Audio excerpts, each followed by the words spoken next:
Jadi di dalam kitab Perjanjian Lama ada ayat-ayat dongeng, dan Paulus juga mengajarkan dongeng kepada orang-orang Kristen tentang Yesus. Atau Paulus menggunakan dongeng untuk mengajarkan Yesus. Itu di mana ayatnya? Tadi saya sudah tunjukkan datanya ya. Di dalam literasi dongeng. Ntar nih. Nih ya. Nih ya, ini dia 1 Korintus. Di sini penafsir ND mengatakan dengan tegas di sini Paulus menggunakan dongeng itu sebagai mengandung perlambangan mengenai Kristus. Nah, sementara IWG yang sangat mencengangkan adalah ternyata, kamu tahu tidak? Nih yang paling parah. Kamu baca dalam 1 Timotius pasal keempat nomor 7 ya, kalau kamu jeliin ya.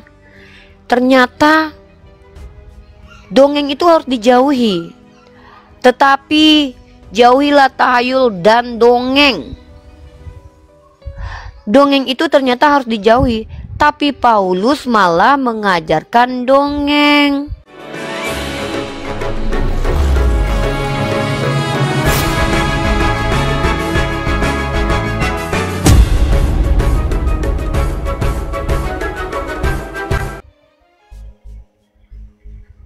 Ini sangat mengerikan sekali. Begitu IWG. Silakan ditanggapi, dibuka mic-nya IWG. Terus yang menceritakan dongeng di mana? Itu kan jangan suruh menjauhi. Nah, dongeng yang diceritakan Paulus yang mana? Itu 1 Korintus pasal 10 nomor 4. Loh, kamu nggak tahu ini loh. Nih. Di-mute dulu IWG, kamu tuh double atau enggak? Perhatikan data aku 2 ya IWG. 1 aku kasih data 1 Timotius dilarang menggunakan dongeng. Tapi dalam 1 Korintus Paulus menggunakan dongeng itu sebagai mengandung perlambangan mengenai Kristus. Di dalam kitab 1 Timotius ya dilarang menggunakan dongeng. Tapi Paulus memakai dongeng untuk ngajar. Ini namanya Paulus sedang melanggar aturan di kitab Korintus. Nah, silakan tanggapi IWG. Ya, cerita dongengnya seperti apa? Ya ini ya, dongengnya. Ini tunggu dulu. Cerita dongengnya seperti apa? Ini cerita dongengnya nih. Masa IWG aku udah bolak-balik ya, sebentar. Nih, tengah nih. Menurut suatu dongeng, di-mute dulu. Ya ini saya tunjukin. Ini data loh. Di-mute. Saya nggak ngerti ya IWG kognitifnya ini kok agak sulit menangkap perkataan saya yang sangat mudah dipahami ya. Dengar nih IWG. Menurut suatu dongeng orang Yahudi, batu pemancar air minum itu mengikuti kaum Israel pada perjalanannya dalam gurun pasir. Paulus menggunakan dongeng itu sebagai mengandung perlambangan mengenai Kristus. Saya pikir saya sudah berusaha menggunakan bahasa Indonesia yang baik dan benar untuk menjelaskan kepada kamu. Kalau kamu tidak mengerti, kesalahan bukan terdapat pada diri saya, tetapi mungkin terdapat pada kognitif kamu. Ya, saya ngerti. Oke, nanti saya baca, saya pelajari. Nah, sekarang kita mau lihat ya, sama seperti Paulus dibilang membawa dongeng, Rasul juga dibilang membawa dongeng itu. Kata Rasulullah sama orang-orang kafir kan dibilang katanya membawa. Ya, literasinya bentar, mana? Ya, ketika Rasulullah datang. IWG, ketika Rasulullah datang menyiarkan saya untuk ngaco, saya butuh data ya IWG. Ya, Al-Furqan. Ya, di mana? Di Al-Furqan? Iya, di Al-Furqan berapa IWG? Al-Furqan berapa? Al-Furqan berapa IWG?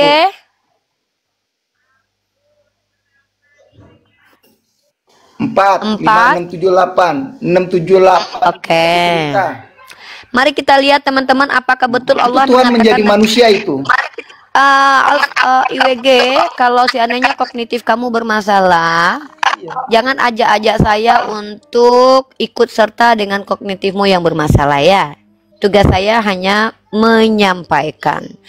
Ketika saya sudah berusaha maksimal, IWG di mute dulu aja soalnya Rasulullah noise. dibilang Iya, saya tahu kamu bahasa Indonesianya gagal paham terus, nggak apa-apa. Saya ajarkan kamu dulu ya. Kalau kamu nggak terima nggak apa-apa. Tapi kalau seandainya kamu mau lomba botol-botolan, saya nggak ikut ya IWG ya. Al-Furqan ayat 4 teman-teman, mari kita lihat bagaimana cara orang Kristen yang bernama IWG ini membaca bahasa Indonesia. Ya, mari kita lihat teman-teman ya. Ini penting buat kita. Ternyata kita tahu banyak orang yang gagal paham dalam bahasa Indonesia. Mari kita baca surah Al-Furqan ayat keempat, teman-teman. Masya Allah, penting sekali ini kita tahu. Ternyata masih banyak orang yang harus belajar bahasa Indonesia lagi ya.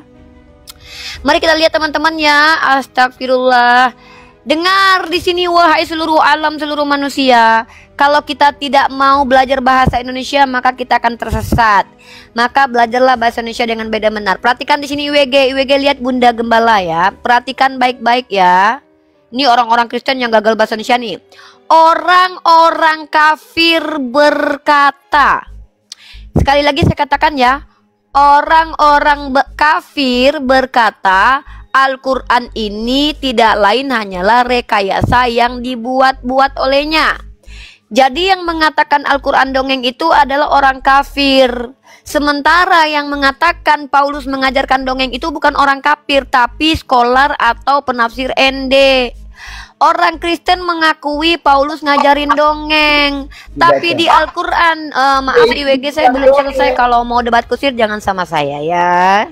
Kalau mau debat kusir cari komal lain ya. Ini komal edukasi untuk forum manusia ya, bukan forum hewan ternak ya dek. Sabar. Di sini dikatakan bahwa yang mengatakan Al-Quran dongeng adalah orang kafir. Orang kafir ya teman-temannya, orang kafir. Orang kafir seperti IWG, dia kan kafir nih. Orang kafir mengatakan Al-Quran ini adalah rekayasa yang dibuat. Pernyataan mereka sama sekali tidak berdasar dan tidak benar. Mereka tidak. Kenapa mulutnya begitu IWG? Mulutnya kenapa? Ada apa dengan mulutnya dek? Kenapa dek? Mulutnya kenapa? Apa itu? Kok kenapa mulutnya tuh? iya orang kafir di situ ya. Iya orang Zaman kafir. Tuhan menjadi manusia. Nggak ada, maaf. Kamu aja lah nyembah Tuhan berkelamin. Kita nggak pernah nyembah Tuhan yang bentuknya manusia. Maaf ya, jangan maksa-maksa lah. Masa pengen banget orang Islam itu nyembah Tuhan yang berbentuk manusia IWG? Iya iya kamu aja iya. Udah IWG iya. Udah ya, udahlah salah teriak kenceng pula. Bangga ya dengan kesalahan dan malaikat iya udah turunnya. Oke udah ya. Menakutkan ya IWG ya. Udah salah bangga mulutnya gitu lagi ya. Udahlah salah kenceng pula lagi teriak-teriak. Di Al-Quran yang mengatakan Al-Quran dongeng adalah orang kafir. Di Bible yang mengatakan Paulus ngajarin dongeng adalah orang-orang yang dianggap scholar, penafsir ND. Maaf ya, tidak melayani orang-orang yang akalnya sudah mati. Hanya melayani orang-orang yang akalnya masih bisa hidup.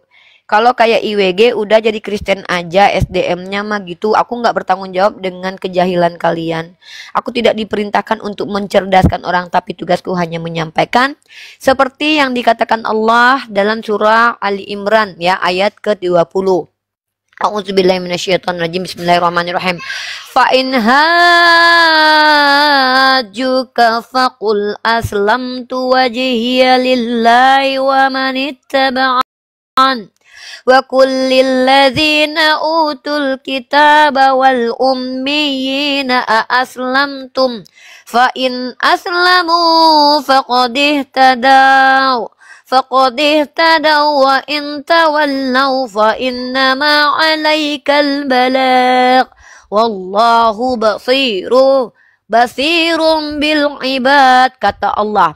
So if they argue with you, O Prophet, O Muhammad sallallahu alaihi wasallam, say, I have submit myself to Allah, and so have my followers, and ask those who were given the scripture and the illiterate people, have you submit yourself to Allah? If they submit, they will be rightly guided.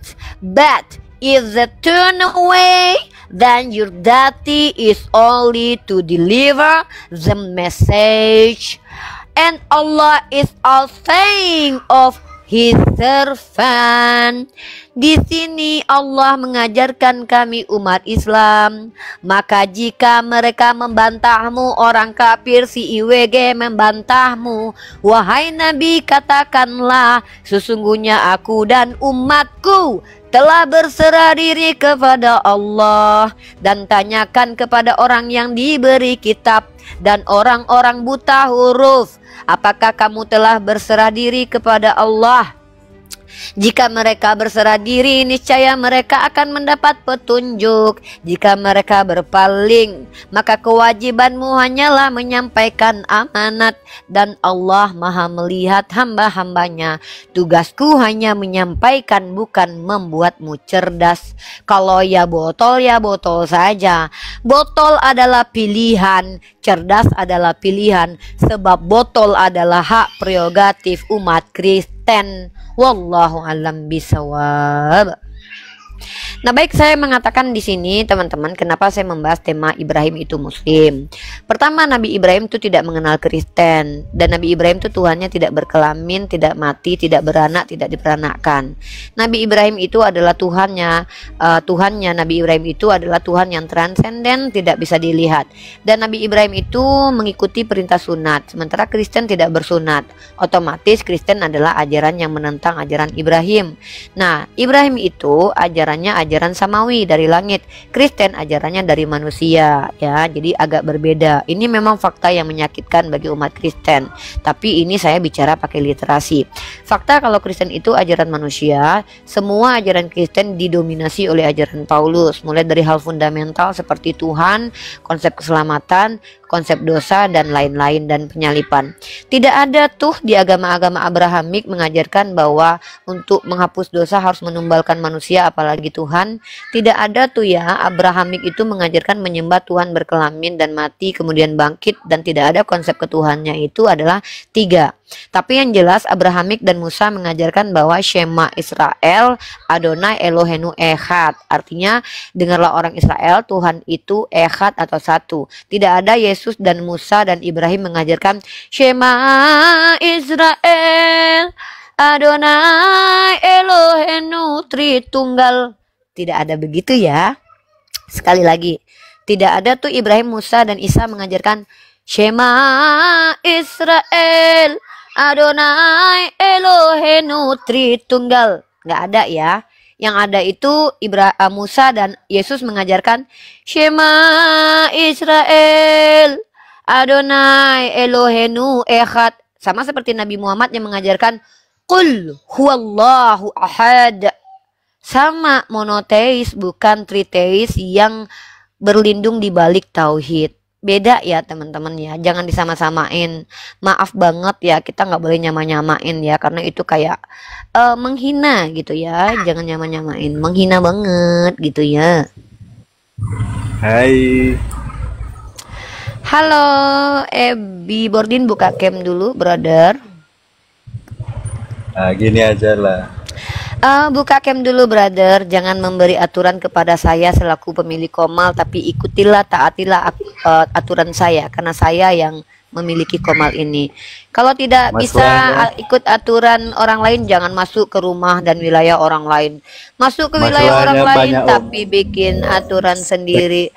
Itu masalah kamu. Sakit jiwa ya? Iya, masalah kamu ya. Iya, masalah kamu ya. Saya gak ada urusan dengan masalah kamu, dengan kejiwaanmu. Kalau kamu memiliki sakit jiwa, ya sakit dalam jiwamu, berobatlah saudaraku, jangan ngadu ke saya. Saya tidak ada urusan dengan kejiwaanmu yang bermasalah. Saya adalah seorang penginjil yang mengajarkan kebenaran, bukan ketidakbenaran. Saya ulangi sekali lagi, Ibrahim adalah Muslim. Karena Ibrahim adalah seorang yang aslam kepada Tuhan, yang tidak menyekutukan Tuhan, tidak punya Tuhan Bapa, nggak punya Tuhan Anak, nggak punya Tuhan Roh Kudus. Ibrahim tidak menyembah roh, ya, karena Ibrahim bukan animisme. Ibrahim tidak menyembah alam semesta karena dia bukan panteisme. Ibrahim tidak memiliki Tuhan tiga ngaku satu karena dia bukan triteisme atau triteos atau politeisme. Ibrahim adalah seorang Muslim karena dia bertauhid, karena Tuhannya cuma satu-satunya, yaitu Tuhan yang transenden tidak terlihat. Ibrahim itu orang Arab karena dia berasal dari Irak. By the way, Irak bukan Eropa ya, dia dari Mesopotamia yang adalah Irak. Irak itu jazirah Arab ya sayang ya. Hati-hati loh kalian jelek-jelekin orang Arab. Nabi-nabi Israel itu walaupun keturunannya dari Israel, itu tetap jazirah Arab ya, bukan Eropa. Vatikan itu bukan jazirah Arab. Jerman tempat munculnya Kristen Protestan bukan jazirah Arab ya sayang. Di sini saya tidak menyinggung agama lain. Saya tidak peduli dengan agama lain karena saya tidak membahas agama lain. Saya membahas Nabi Ibrahim alaihissalam yang adalah seorang Muslim, bukan Kristen, bukan Yahudi. Kenapa dia dikatakan bukan Yahudi? Karena memang dia bukan keturunan Yehuda. Dia nenek moyangnya Yehuda. Dia bukan Kristen karena dia tidak mengenal Kristen, karena Kristen pengikut Yesus katanya ya. Dan Nabi Ibrahim sudah lebih dulu ada daripada Tuhannya orang Kristen. Ibrahim itu adalah Muslim dari kata aslam, dari kata salim dan juga salam. Ibrahim itu salim karena bersunat diajarkan oleh Tuhannya dalam kitab Tanakh-nya orang Yahudi. Ibrahim itu salam karena dia membawa damai, karena dia memberi aturan dan menjadi bapak bangsa-bangsa, mendamaikan manusia dengan Tuhan. Ibrahim itu aslam, tunduk patuh kepada Tuhan. Maka dengan demikian secara esensi dia seorang Muslim ya, bukan Kristen apalagi Yahudi. Bukan Yahudi apalagi Kristen ya. Mohon maaf buat umat Kristen, no baper-baper karena aku nggak lagi ngebahas agama kalian ya. Karena Ibrahim itu ada di kitab orang Yahudi ya, ada di kitabnya umat Islam. Ya, kalau kalian ngambil kitabnya orang Yahudi dan mengatakan itu kitab kalian tidak masalah sih, itu kan klaim ya. Tapi mohon maaf ini nggak ada kaitannya dengan Kristen, karena Kristen muncul dari ajaran Paulus dan ajaran bapak-bapak gereja. Kalau ajaran Islam dan ajaran Israel Yahudi itu diklaim dari samawi, dari langit, dari Tuhan. Mohon maaf ya, kita nggak ngajak umat Kristen sebenarnya, tapi kalau kalian mau diskusi nggak apa-apa sama aku ya. Mohon maaf saudaraku Kristen, aku nggak ngerti kenapa kalian sakit hati aku ngebahas nabi aku yang kucintai karena Allah, Nabi Ibrahim alaihissalam. Aku nggak ngerti kalian marah-marah kenapa. Apakah karena kalian nggak diajak? Tapi ya udah, kalau kalian mau diajak silakan naik ke komal aku ya. Buat kakak mama Gabriel Eliezer, jangan duduk-duduk provokator. Kakak sama seperti petinggi-petinggi kakak dulu di abad ke-8, di mana waktu terjadinya inkuisisi, para bapak-bapak gereja, para petinggi gereja itu menghabisi nyawa-nyawa orang yang berbeda dengan mereka. Karena pendapat berbeda langsung dituduh sebagai bidat, langsung dibakar hidup-hidup. Ngeri banget ya orang-orang kayak kakak ini, main tuduh nggak pakai bukti. Orang kayak kakak ini kalau seandainya banyak di negara Indonesia ini bakalan terjadi kegelapan di Indonesia, sama seperti Eropa yang pernah gelap gara-gara Kristen menjadi agama mayoritas dan otoritas tertinggi ada pada gereja waktu itu. Ilmu pengetahuan tidak boleh disampaikan, orang tidak boleh berpikir kritis, orang tidak boleh mempertanyakan keyakinan, sehingga itu menjadi asbab orang-orang gereja waktu itu menghabisi orang-orang pintar seperti Hipatia.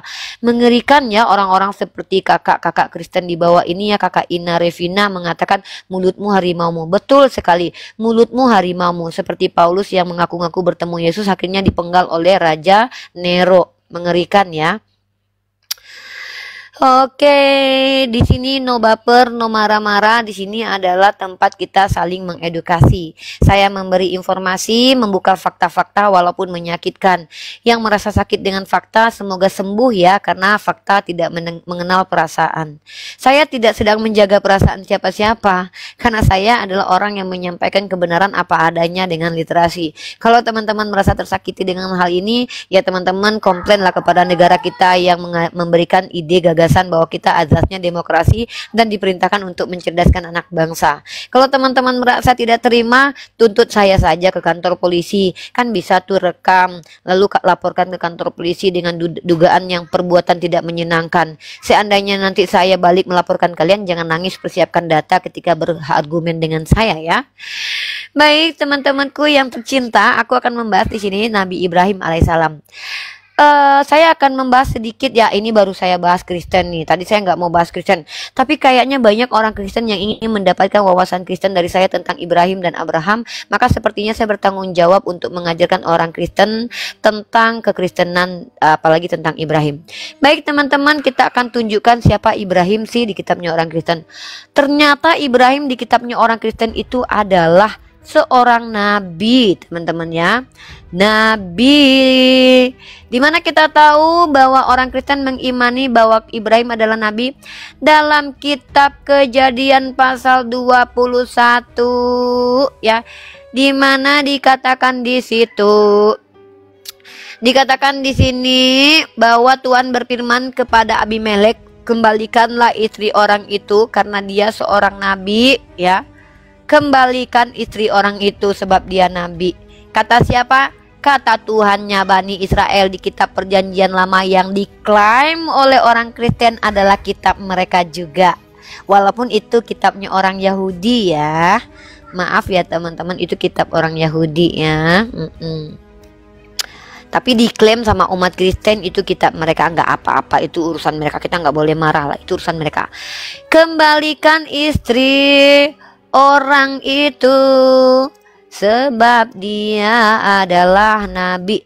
Jadi Ibrahim itu adalah nabi di dalam kitab Kejadian pasal 20 nomor 7. Mari kita tunjukkan datanya teman-teman tercinta terkasih. Dan ternyata Ibrahim itu seorang nabi. Jadi sekarang kembalikanlah istri orang itu sebab dia seorang nabi. Ia akan berdoa untuk engkau, maka engkau tetap hidup. Tapi jika engkau tidak mengembalikan dia, ketahuilah engkau pasti mati, engkau dan semua orang yang bersama-sama dengan engkau. Ini Tuhan berfirman kepada Abimelek. Catat ayatnya teman-teman Kristen yang malas baca Bible, Uniriva, Ibu Gembala, Injili kalian. Supaya kalian rajin baca Bible ya, biar pinter ya. Di dalam kitab Kejadian pasal 20 di sini dikatakan bahwa Ibrahim nabi. Tapi lucunya nabi-nabinya orang Kristen dalam kitab perjanjian lama itu ternyata dilegitimasi dan dibolehkan berzina. Ngeri nggak tuh? Beda ya, Nabi Ibrahim tidak berzina ya. Kenapa saya katakan? Karena ternyata Ibrahim yang adalah seorang nabi ini punya gundik teman-teman. Astagfirullahaladzim. Mengerikan sekali ternyata. Ternyata Ibrahim punya gundik teman-teman. Kata siapa? Kata kitabnya orang Kristen. Mengerikan teman-teman. Di mana ayatnya? Lihat teman-teman, ini sebenarnya kalau di Islam ini penistaan ya, karena Nabi masa punya gundik ya. Gundik itu adalah perempuan yang ditiduri tanpa hubungan pernikahan teman-teman. Sadis ya. 1 Tawarik pasal 1 nomor 32. Keturunan Ketura gundik Abraham. Kalau ternyata di iman Kristen itu nabi-nabinya bersundal nggak masalah ya sama Tuhannya ya. Tuhannya nggak marah ya. Soalnya nggak dibun-bun ya sama Tuhannya ya. Jadi kalau seandainya nabi-nabi Kristen itu punya gundik nggak apa-apa ya, seperti Daud dan Abraham ya. Ngambil bini orang kalau nabi-nabinya orang Kristen nggak masalah. Tapi kenapa orang Kristen itu suka nuduh-nuduh Nabi Muhammad ngambil istri orang padahal tidak ada data dan bukti ya? Mengerikan teman-teman kita Kristen ini, standar nabinya itu mereka nggak punya standar moral nabi, tapi malah mengkritisi moralitas Nabi Muhammad yang sangat tinggi dan sangat luar biasa terpuji ya. Kawan-kawan Kristen, kalian sadar nggak sih? Nabi di kitab kalian itu punya gundik. Nabi di kitab kalian diambilin Tuhan bini orang. Dan nenek moyang Tuhan kalian tidur dengan menantunya. Tapi tidak dihabisi dan tidak dihukum sama Tuhan. Tapi kenapa kalian santai aja ya punya nabi yang moralnya sangat tidak baik begitu ya? Teman-teman Kristen, aku nanya dong, standar moralitas Nabi di kitab kalian tuh apa sih? Emang boleh ngambil bini orang dan nidurin menantu? Boleh ya? Wow, kaget, selebeo, menakutkan, menakutkan sekali ya. Ini ternyata terjadi di kitabnya orang Kristen. Mereka kayaknya marah di bawah. Mereka bilang aku peot. Miss Parapat, nenek peot. Aku semanis ini kamu bilang peot. Gimana muka kamu yang peot beneran? Astagfirullah. Aku nggak boleh ngejek kamu. Allah, aku ngelarang. Kata Allah aku nggak boleh ngejek kalian. Nggak boleh. Astagfirullah, ya Allah ampuni aku. Jadi teman-temanku yang kukasihi, double.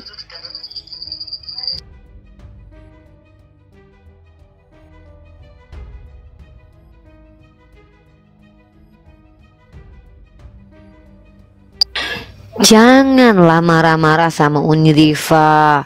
Unirifa kan cuman menginjili, menyampaikan kebenaran yang ada datanya. Kok marah sama Unirifa, saudara? Nggak boleh marah-marah. Kalian kan anak-anak Theos. Katanya punya Roh Kudus. Mana 9 kebijaksanaan di dalam diri kalian itu?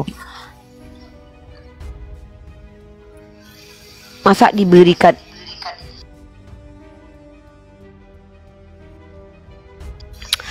Kuat Slamet Baihaqi, Tawarik 1 Tawarik pasal 1 nomor 32. Begitu ya sayangku. Jangan marah-marah lo sama Unirifa. Unirifa ini orangnya nggak. Aku takut dimarahin orang Kristen. Nanti aku dikutuk sama orang Kristen loh. Soalnya mereka suka banget meminta Tuhannya buat ngebun-bun orang gitu. Banyak loh kata-katanya. Semoga kau ditampar Yesus gitu-gitu. Aku takut banget sama mereka ini loh guys. Sesat muncul di abad ke-7. Kalau parameter kesesatan itu agama yang terakhir muncul, maka kamu harus akui secara fakta Protestan agama sesat, karena Protestan hadir di abad ke-16. Jeder. Kalau kamu mengatakan bahwa agama yang terakhir muncul adalah agama sesat, maka Protestan yang paling sesat karena muncul di abad ke-16 di Jerman. Aduh, ketampol nggak tuh? Sedih deh. Jangan nampol diri sendiri lah teman-teman Kristen. Aku tuh nggak mau. Aku tuh mau tenang loh diskusinya hari ini. Nggak mau nampol teman-teman Kristen. Baiklah, aku akan menyanyikan sebuah lagu khusus buat teman-temanku Kristen ya. Ini khusus lagu nih buat teman-teman Kristen. Hati-hati nanti dikepung. Kenapa aku takut dikepung? Aku kan Tuhanku Maha Kuasa. Aku bukan kayak orang Kristen ngakunya Tuhannya Maha Kuasa tapi takut digeruduk seolah-olah dia tidak percaya Tuhannya berkuasa. Kalau aku sebagai seorang muslimah nggak takut digeruduk, nggak takut dilaporkan, karena aku percaya ketika aku berdiri di kebenaran aku akan aman-aman dan baik-baik saja. Ya, kalaupun aku dapat persekusi maka itu jihad fisabilillah. Aku nggak takut sama sekali karena jiwa warrior di dalam diriku ini diajarkan oleh nabiku untuk tidak perlu takut menyampaikan kebenaran. Justru itu adalah jihad fisabilillah. Beda dengan teman-teman Kristen, katanya pikul salib, katanya anak Theos, tapi diskusi buka camp takut digeruduk. Katanya Yesus berkuasa. Giliran diskusi menyampaikan kebenaran takut digeruduk. Gimana sih teman-teman Kristen? Katanya kami orang Kristen apabila ditampar pipi kiri kasih kanan, giliran digeruduk nggak berani. Kami pengen nyobain. Bener nggak kalian kalau kami tampar ngasih pipi sebelahnya? Ajarannya terdengar seolah-olah indah, tapi giliran ditanya bisa nggak kalian lakukan? Alasannya banyak nanti. Gitu. Sedayu digeruduk, ya nggak apa-apa. Kalau ada orang Kristen yang terjolimi di Sedayu, kan itu adalah kasih karunia Tuhanmu. Katanya kasih karunia itu kalau orang Kristen tersiksa. Dalam kitab Petrus dikatakan, hai hamba-hamba, tunduklah kepada majikan yang bukan hanya baik tapi juga bengis. Karena kasih karunia itu adalah ketika kalian menikmati hantaman dan siksaan yang harusnya kalian tidak tanggung. Loh, artinya kalau kalian umat Kristen tersiksa, kan itu kasih karunia Tuhan kalian. Bersyukurlah kalian tersiksa. Ini nih, aku kasih ayatnya.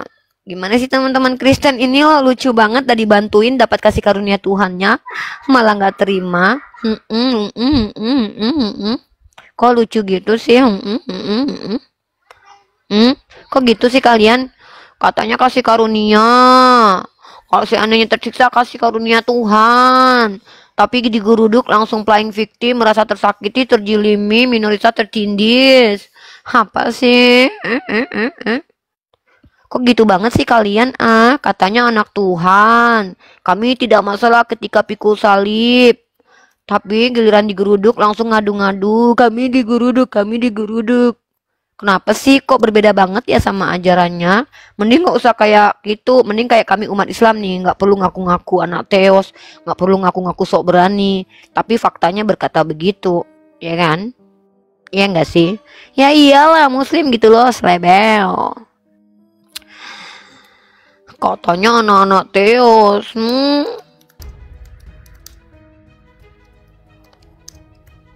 Ini aku kasih data nih.